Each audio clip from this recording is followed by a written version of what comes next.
There is no place in the Bible that it says that your destiny can be exchanged. They can stifle and delay it, but they cannot exchange it. How is that even possible? Because to exchange destiny is to undo what God has already done before the beginning of creation. It says in Romans 8:29 that those God foreknew, He also predestinated. You have been predestined by God. Who can undo what God has proposed? Hello and welcome. My name is Vivian. Thank you for joining me. Thank you for liking, sharing, and subscribing to this channel. God bless you. You know, some things we have created because we are listening to the doctrines of devils and lies that the enemy has been telling for so long that we have allowed it to put us in bondage because we believed it. Hear this. What you give attention to will eventually become a snare that will lead you into bondage. And by doing so, you equip and overload the devil with power that he doesn't have over you in your mind. As children of God that has been called into sonship, nothing can happen to you unless God permits it. If God has allowed it, then it might be that He's using it to prepare, equip, and straighten you to receive what is rightfully yours. And in the fullness of time, He will pour it all out on you. Look at the story of Jephthah in the book of Judges, chapter 11. He was cast out by his own brothers because he was the son of a harlot. They turned on him for his birth that he had no part in. They thought they were through with him, but when the time came for him to fulfill his destiny, the elders of the city came to look for him to lead them into battle and also to be their leader after the battle. Can you imagine that in all of the land of Israel, none was found able to lead them except an outcast, rejected and driven out by them? Ask yourself this: why did God make this so? No one can steal your destiny. In the fullness of time, it will surely speak. For Jephthah, God used this time in exile to build, equip, and prepare him. That even we see other men that were rejected gathered around him and made him their leader. You see, God had made Jephthah a leader that even in exile, his star could not be hidden. He did eventually lead Israel into battle, and they won and got their victory. Your destiny must surely be fulfilled by you. Do not allow the devil to trick you. It's all he can do, trick you. Satan cannot and will not stop what God has for you. To take someone's destiny is to undo what was already established from before creation. God foreknew you and predestined you. Who can dare to stand in God's way? Who?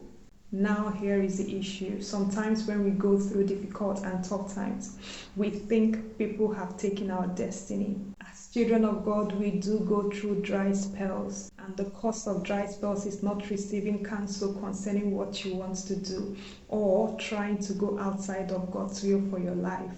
The blessing of God is not only what He has put inside you, which is His presence and His person, but it is also you abiding where God is. So that if you desire to do something, you must make sure that where you go, God has already gone ahead of you because He is in it. If you leave God out where you are going, pursuing your own interest and not His, everything is going to dry up because it is God that makes things flow. We see with the prodigal son in Luke 15, he took what he got from his father and traveled to a faraway country, and within a short time everything dried up. That he was now happy to dine with swines, people beneath his God-given identity. Swines are significant to people who come into your life to dry you up and defile you. They are people with unclean spirits. Your biggest enemy is an unclean spirit, and these are usually attached to people. You have to start paying attention to people who get pushed into your life, especially at the time God is about to lift you. When you begin to understand that you are in the center of the blessing, you need to investigate. Who are these people that are now beginning to appear in my life that were never there before? Very important. There are people God will bring to help you and assist you. But there are also people that the devil will bring to destroy and frustrate your rising. So knowing where you are going should be the filter that helps you understand who God has sent to you and who is not from Him. How can you be a prayerful man or woman of God, but the people in your life, they do not like to pray or pray at all? So be sober enough to comprehend what is going on around you, especially when it comes to people. Very important. You have to protect what God has put inside of you. It cannot be exchanged, but it can be hindered or delayed. We see in Abraham's case that Lot was a leech taken from him. As long as he was around Abraham, he was drying Abraham up. God did not reveal to Abraham that he was already in the promised land as long as Lot was still there. So Abraham was delayed from entering that promise for all that length of time. Also, Lot had children, Abraham had none. So he was depleting Abraham's resources. He started looking like the blessed because he was taking everything from Abraham, to the point that it got to where they couldn't physically be contained in the same location again. But the moment he left for Sodom and Gomorrah, the very next time we heard about Lot, he only had his daughters and his wife. So where did all the wealth that he got from Abraham go? Depleting. The wrong people would deplete you, dry you up, delay and hinder you. You need to be wise enough to ask and understand, is this person sent by God? Because that will determine the outcome in its fullness. The outcome of either you are going to maintain what God has given, or what God has given will dwindle in your life.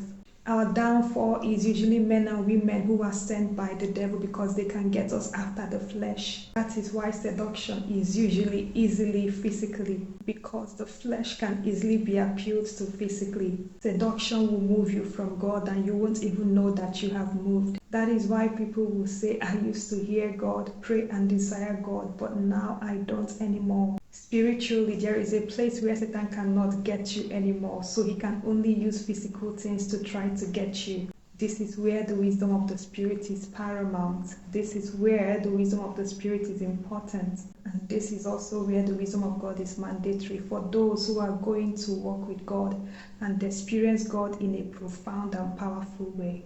Be careful of unclean spirits. Be careful of those who God has not sent into your life, especially in your time of rising. Be sober, be alert, for your enemy the devil is running around seeking whom he may devour. I pray this message has been a blessing to you. Please like, share and subscribe. Until the very next one. God bless you.